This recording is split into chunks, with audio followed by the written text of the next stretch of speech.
Assalamualaikum warahmatullahi wabarakatuh. Apa kabar sobat sekalian? Semoga baik-baik saja. Jumpa lagi di channel Ramadan Menuni. Kali ini kita akan membahas berita kadang masih hangat diperbincangkan, yaitu di Makassar diteriaki Presiden Anies Baswedan siap. Nah, ini mantap ya, dalam hal safari politik di Anies yang juga sama disambut dan diterima secara hangat oleh masyarakat Makassar. Dan kita ketahui masyarakat Makassar yang basis masanya Yusuf Kala mempunyai mahasiswa yang ceruk pasal yang signifikan yang nantinya akan bisa menambah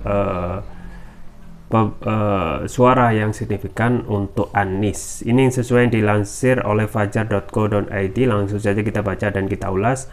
Fajar.co.id Makassar, teriakan Anies Presiden bergema di Empang milik mantan Menteri Pertanian Andi Amran Sulaiman saat Anies Rashid Baswedan berbicara di depan relawannya. Usai makan bareng, bakal capres Partai Nasdem itu berdiskusi dengan forum dosen yang juga turut hadir membersamai. Masing-masing dari anggota forum dosen yang berasal dari beberapa kampus di Makassar itu diberikan kesempatan bertanya kepada Anies. Pertanyaannya bervariasi, mulai dari sumber daya alam, infrastruktur, pendidikan, sampai kehidupan sosial. Semuanya ditanyakan kepada Anies seandainya menjadi presiden pada 2024 mendatang. Jadi ibaratnya seperti debat ya, early debat ya, debat lebih awal yang disampaikan oleh forum dosen, dan itu positif saja ya untuk menggali supaya mereka lebih kenal kepada calonnya. Kemudian lanjut, Anies langsung menjawab pertanyaan yang diberikan oleh perwakilan dari forum dosen tersebut, salah satunya dari Unismu, mantan rektor Rahman Rahim. 2024 Anies Presiden, teriak salah seorang relawan dari kerumunan massa. Teriakannya sontak dibalas Anies. Siap, balas Anies. Antusias relawan sangat menggelora manakala diberikan kesempatan foto bersama dengan mantan Gubernur DKI Jakarta itu.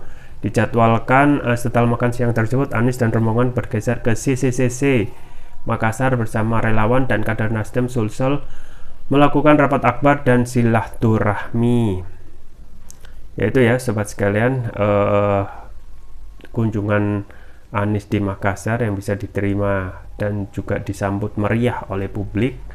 Salah satu yang juga fenomenal adalah adanya branding mobil, sekitar 500 mobil, dan itu pasti partisipasi yang luar biasa dari masyarakat Makassar dan bisa melakukan konvoi di beberapa daerah dan diterima dengan baiknya. Ini hal yang positif ya dari rakyat Makassar dalam hal penerimaan Anies sebagai capres dan menjadi sosok yang saat ini digadang-gadang menjadi dipersepsikan sebagai sosok perubahan. Nah ini juga sama ya, ketika kita ketahui misalnya safari politik Anies di beberapa daerah yang lain sama ya, penerimaan juga hangat meriah, dan harus dibedakan antara itu semuanya adalah partisipasi ya. Jadi kalau partisipasi itu lebih condong kepada rela untuk datang dan tidak perlu deploy money yang jor-joran. Nah ini berbeda dengan mobilisasi yang biasa dilakukan saat ini ya, yang kentara tentu saja kekuasaan, misalnya untuk deploy money ya, untuk supaya datang dan juga memeriahkan setiap kunjungan. Nah ini suatu hal yang berbeda. Di satu sisi sifatnya rela ya, relawan, yang satu sisi yang sifatnya perlu dana. Nah ini saat ini yang kita ketahui masyarakat sudah cerdas ya, melihat mana yang lebih dipersepsikan sebagai sosok karakter yang bisa ya diharapkan nanti memberikan perubahan ya. Nah itu juga yang disampaikan ataupun dukungan di Makassar ya. Kita ketahui Makassar adalah basis massa Yusuf Kala, dan Yusuf Kala dukungannya tentu saja ke Anies Baswedan. Jadi mereka tentu saja mengikuti tokoh di sana yang mempunyai preferensi pilihan satu capres. Dan tentu saja selain masa basis Yusuf Kalla, masa basis Makassar itu ya masa pendukung arus kanan ya, arus yang agamis ya, yang menjadi kebiasaan dan juga sering ya jumlah pemilih itu meraih suara yang berlebih di Indonesia bagian timur ya, termasuk juga Makassar yang kemungkinan akan menjadi lumbung suara ya. Tapi ingat ya, untuk Anies sendiri saat ini belum ada kepastiannya, belum ada kepastian meskipun sama-sama setiap anggota dari koalisi perubahan yaitu Nasdem, PKS dan Demokrat itu belum deklarasi. Jadi ini adalah efek dari PT ya, PT 20% Presidential Threshold pasal 222 Undang-Undang Pemilu yang mengharuskan minimal 20% untuk mengajukan satu calon. Nah, sekali ini yang mendeklarasikan Anies yaitu Nasdem. Demokrat dan PKS saat ini kita ketahui belum ada kejelasan untuk mendeklarasikan ya. Meskipun sudah ada pernyataan akan solid, tapi segala hal masih bisa terjadi. Misalnya suatu saat bila ya di tengah perjalanan salah satu kepentingan dari salah satu capres, salah satu partai politik koalisi perubahan itu tidak dipenuhi, misalnya posisi cawapres yang juga saat ini diinginkan tidak dipenuhi, kemudian ada iming-iming cawapres di koalisi perubahan yang lain, kemungkinan bisa saja terlena gitu ya. Misalnya yang juga menjadi skenario ataupun prediksi dari sebagian pengamat yaitu koalisi perubahan itu bisa saja ya seperti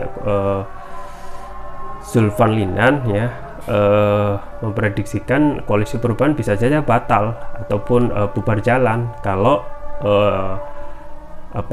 deal-deal politik terkait sharing kekuasaan misalnya wapres itu tidak bisa dipenuhi ataupun tidak bisa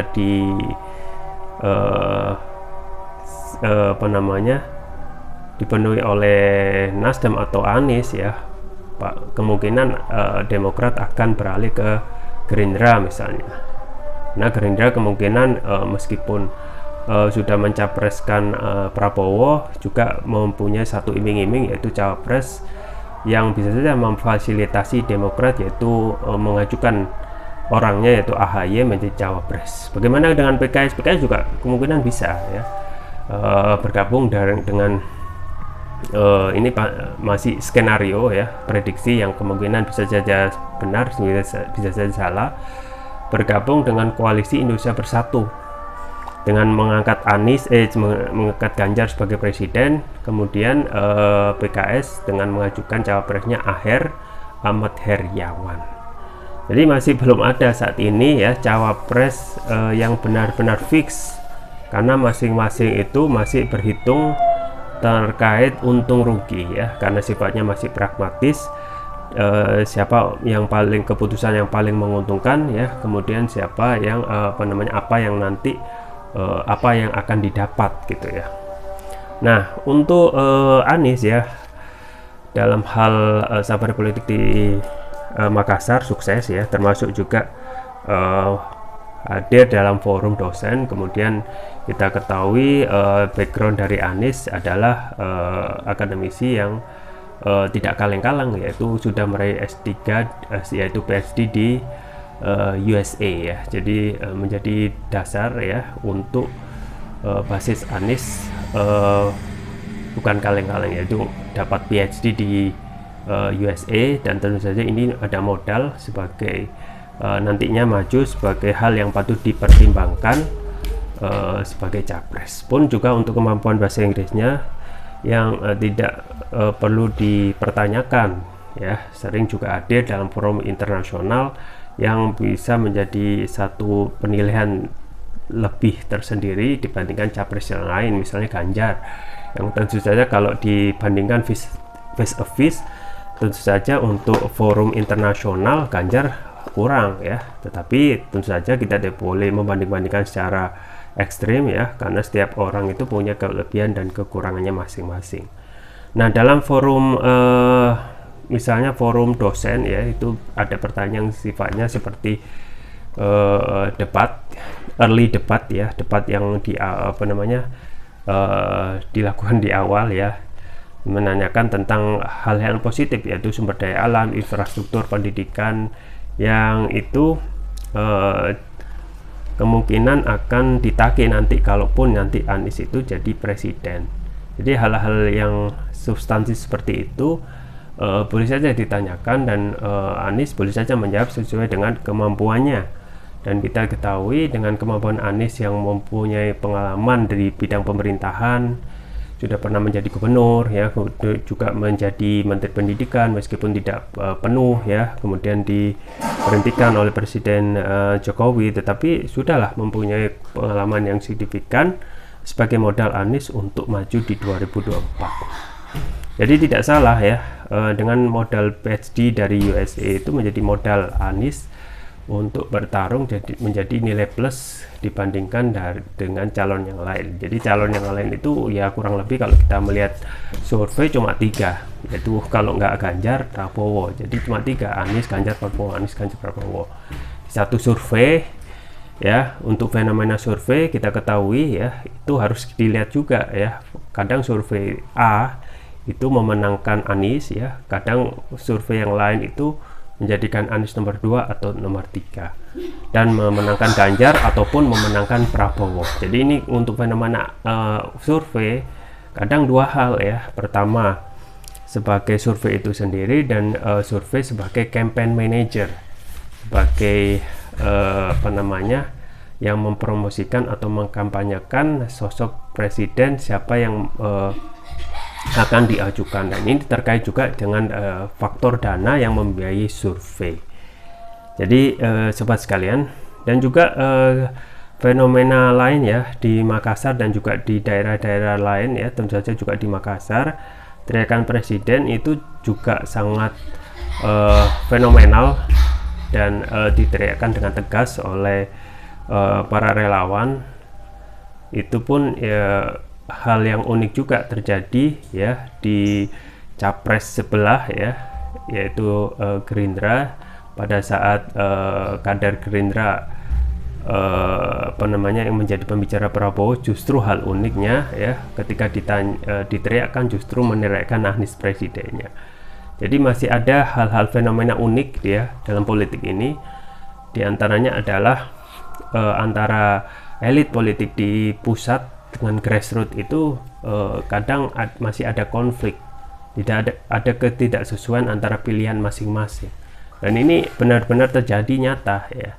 Yang paling nyata tentu saja antara P3 ya, antara elit dan grassroots, PAN antara elit dan grassroots ya. Di elit itu kita ketahui sudah dicengkram ya kerah bajunya untuk tetap dalam lingkaran koalisi istana. Di satu sisi grassroots berpikir yang lain ya, bagaimana untuk melihat 2024 ini ya menjadi perubahan, dan sosok Anies ini menjadi sosok yang benar-benar menjadi pilihan favorit dan dipersepsikan akan bisa memberikan perubahan ya. Jadi grassroots itu lebih condong memilih pada Anies. Yang menjadi pertanyaan, siapa yang akan menjadi kuat nanti, atau siapa yang akan terpengaruh? Apakah nanti elit yang kita ketahui akan mengikuti suara grassroots, atau tetap bergabung ke koalisi istana ya. Jadi ancaman juga yang menjadi perhitungan adalah terkait partai P3 dan PAN yang merupakan arus kanan, yaitu arus yang masih masa berbasis Islam. Ini menjadi pertanyaan ya, justru mengusung ya justru arah perjuangannya memberikan dukungan kepada arus kiri, yaitu arus nasionalis, dengan bergabung dan dicengkram, ditarik kerah bajunya dan tidak bisa berbuat apa-apa ya, disatukan menjadi koalisi istana. Nah, ini adalah ancaman. Kenapa? Karena kemungkinan kalau tidak mengikuti arus mayoritas, kemungkinan mayoritas yaitu dari grassroots, suara dari PAN, P3 yang signifikan itu bisa hilang ya, bahkan tergerus, bahkan hilang sama sekali di parlemen pada pemilu 2024. Jadi ketika kita melihat Anies Effect itu semakin naik ya, itu adalah keuntungan juga buat Nasdem ya. Nasdem itu pertama sudah memberikan langkah yang pas, tepat, dengan cepat mendeklarasikan Anies, karena itu juga satu hal yang kemungkinan akan didapat oleh Nasdem adalah kotel efek, yaitu efek ekor jas, yang nanti ya kemungkinan suara yang didapat pada 2024 itu akan signifikan ya, dengan karena pengaruh Anies, dan termasuk juga Anies sendiri suaranya ya kemungkinan bisa ya untuk hanya satu perputaran, mengingat arus perubahan atau Anies Effect itu yang begitu besar, sama mengingat kemewahan pada saat Pilpres 2014 ya, 2009 ketika itu SBY dengan kemewahannya sampai dikatakan SBY itu mengganteng tiang listrik pun itu bisa menang, dan akhirnya memang benar cuma satu putaran dengan 60%. Itu yang tidak pernah didapatkan oleh calon presiden, bahkan untuk Presiden Jokowi sekalipun ya. Apakah itu bisa terulang di Anies dengan melihat pengaruh ataupun Anies Effect yang begitu signifikan ya, eksponensial, dan penerimaan kepada publik yang sangat antusias dengan teriakan-teriakan presiden di tiap-tiap daerah. Itu saja yang bisa saya sampaikan, semoga bermanfaat. Jangan lupa like, share, dan subscribe. Sampai jumpa lagi. Wassalamualaikum warahmatullahi wabarakatuh.